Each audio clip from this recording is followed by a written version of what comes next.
तो बर्बाद हो गया अडानी पावर का निवेशक और अडानी ग्रीन का निवेशक। चाहे आप बात कर लीजिए Adani total gas, Adani transmission, Adani enterprises तो आज पहली बार ऐसी गिरावट झेली है। सारी कंपनियां गिर गई थी, सारी कंपनियों के शेयर गिर रहे थे, बट जो मेन कंपनी थी अडानी की, अडानी एंटरप्राइजेस, उसमें इतनी भारी गिरावट हमको देखने को नहीं मिली थी आफ्टर हिंडनबर्ग न्यूज। लेकिन आज पहली बार मेन कंपनी 35% के आसपास गिरी है और ये अपने आप में चौंकाने वाली है क्योंकि न्यूज ही ऐसी है। और हम हर चीज के ऊपर बात करेंगे। और अडानी ग्रीन का शेयर प्राइस देख लीजिए 1160 रुपए। इवन अडानी पावर के ऊपर हमने कल बात की थी एक इंपॉर्टेंट लेवल, वो इंपॉर्टेंट लेवल बिल्कुल टूट चुका है। खबर ही ऐसी है कि कल भी ये लोअर सर्किट आपको खुलता हुआ नजर नहीं आएगा। कल पॉसिबल था कि खुल सकता था क्योंकि ओवरसोल्ड जोन में थे ये सारे शेयर्स, बट आज अगर हम बात करें आज ओवरसोल्ड हो या ना हो, इनके शेयर के जो लोअर सर्किट है वो खुलने का नाम नहीं ले रहे हैं और कल पॉसिबल है कि ये नाम ना ले और इंपॉर्टेंट लेवल के नीचे ही चलते रहे। अब जो न्यूज है उसके ऊपर तो हम बात करें, लेकिन अडानी पावर और अडानी ग्रीन इन दोनों का आप चार्ट देखिए और ये आपका चार्ट है ऑलमोस्ट, अगर आप देखो 3 महीने का 3 मंथ का चार्ट, तो ये है हालत। दोनों ही एक साथ बिल्कुल अलग अलग, बिल्कुल भी नहीं। दोनों देखिए, चाल देखिए दोनों की, तो आपको सेम ही नजर आएगी। तो आपका यहां पर जो पावर जो है वो ऑलमोस्ट 50% के आसपास गिर चुका है क्योंकि 400 के आसपास का हाई था इसका, 400 के आसपास का, 400 से ये आपका डाउन साइड पकड़ गया था और यहां पर देखिए अब कैसा हाल है। ग्रीन का भी वही हाल है। अडानी पावर की वैल्यूएशन तब भी ठीक ठाक चल रही थी, लेकिन अडानी ग्रीन की वैल्यूएशन बहुत ऊपर थी। बट अगर हम चाहे कुछ भी कह लीजिए, वैल्यूएशन ऊपर थी या नीचे थी, उससे कोई फर्क नहीं पड़ता। फर्क पड़ता है कि कंपनी का जवाब क्या है। अभी तक कोई जवाब नहीं दिया गया है और इन कंपनियों की हालत सुधरने वाली नहीं है बिल्कुल भी। शेयर प्राइस से ऑलमोस्ट क्रैश कर गए हैं, निवेशक बहुत परेशान है, किधर भी रास्ता नहीं दिख रहा है। ऑलमोस्ट बहुत लोगों की तो 30-40% की जो उनकी वेल्थ थी वो वाइप आउट हो चुकी है, जो उनका पोर्टफोलियो था वो हिस्सा जा चुका है 40% के आसपास। अब सब कुछ ठीक चल रहा था कि यार भाई यहाँ पर $2.5 बिलियन के आपके जो अडानी का एफपीओ था वो बिल्कुल सही जा रहा था, सब कुछ ठीक जा रहा था, पूरा भर गया था। लेकिन आज जो न्यूज आई, आज सुबह से ही 6% डाउन था मेन कंपनी। और मेन कंपनी अगर चलने लगती ना तो बाकी कंपनी की हालत भी सही हो जाती। जैसे अडानी ग्रीन की हालत सही होने लगी थी, 5% का सर्किट, 7% गिरावट, लोअर टू लोअर सर्किट नहीं चल रहा था।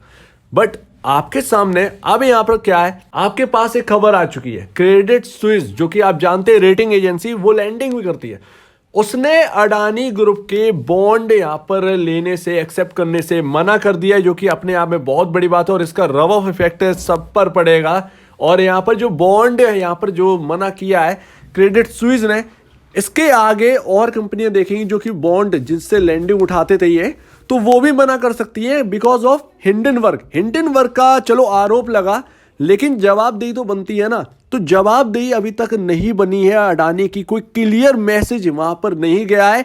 400 पन्नों की रिपोर्ट गई है, 400 पन्नों की रिपोर्ट गई है, लेकिन उसमें 33 सवालों के आंसर थे। हिंडनबर्ग का कहना है 33 सवालों के आंसर थे, 55 सवाल के आंसर अभी तक नहीं मिले।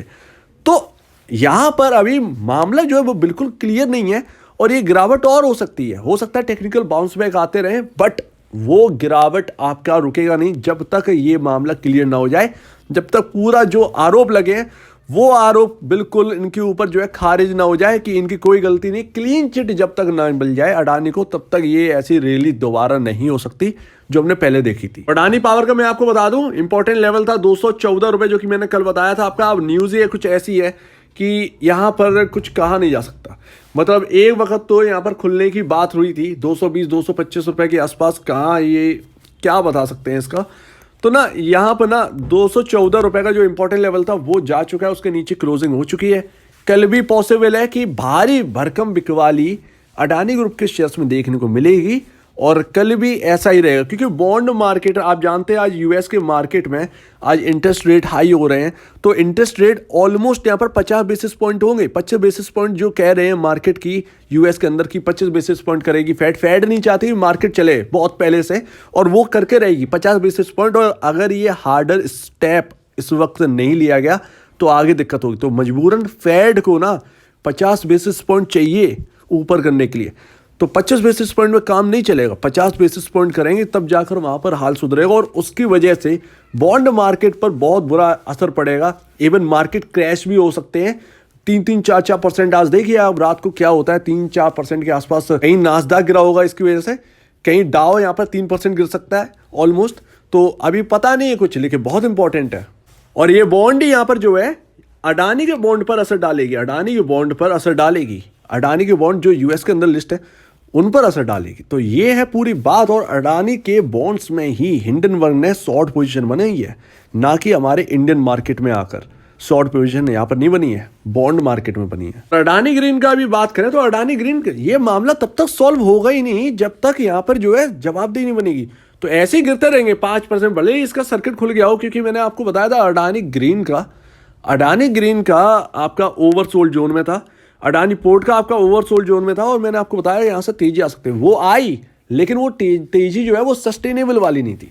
तो ऐसा रहने वाला है मामला। कौन कितना गिरेगा अभी कहना बहुत मुश्किल है। जवाबदेही जब तक नहीं आती, क्लियर नहीं होता, तब तक कुछ भी होना इम्पॉसिबल है। नए लोग कृपया करके दूर रहें अडानी के शेयर से, इससे बढ़िया एडवाइस कुछ नहीं हो सकती। लेकिन नए लोग बिल्कुल भी छूने की कोशिश ना करें, ज्यादा बेहतर है। तो अभी कुछ कहा नहीं जा सकता, पॉजिटिव भी जा सकते, नेगेटिव भी जा सकते, सब अडानी के ऊपर है क्या जवाब दे रहे हैं उस पर नजर रखिए। पुराने जो इन्वेस्टर है, मजबूरी है आपकी कि यहाँ पर आपको रखना पड़ रहा है शेयर, अदरवाइज यहाँ पर जो है क्या ही कह सकते हैं, क्या ही कर सकते हैं। सो उम्मीद है आप पूरी बात को यहाँ पर समझ गए होंगे। यहाँ पर ऑलमोस्ट वाइप आउट हो चुका है शेयर, 60% के आसपास यहाँ पर गिरते हुए नजर आ रहे हैं भाई। तो देखते हैं क्या होता है आगे। सो अगर आपको इस वीडियो में कोई प्रॉब्लम है, कुछ पूछना है, कुछ बताना, कुछ कहना है, तो प्लीज कमेंट सेक्शन में कहिएगा। और अब वीडियो देखने के लिए बहुत धन्यवाद दोस्तों।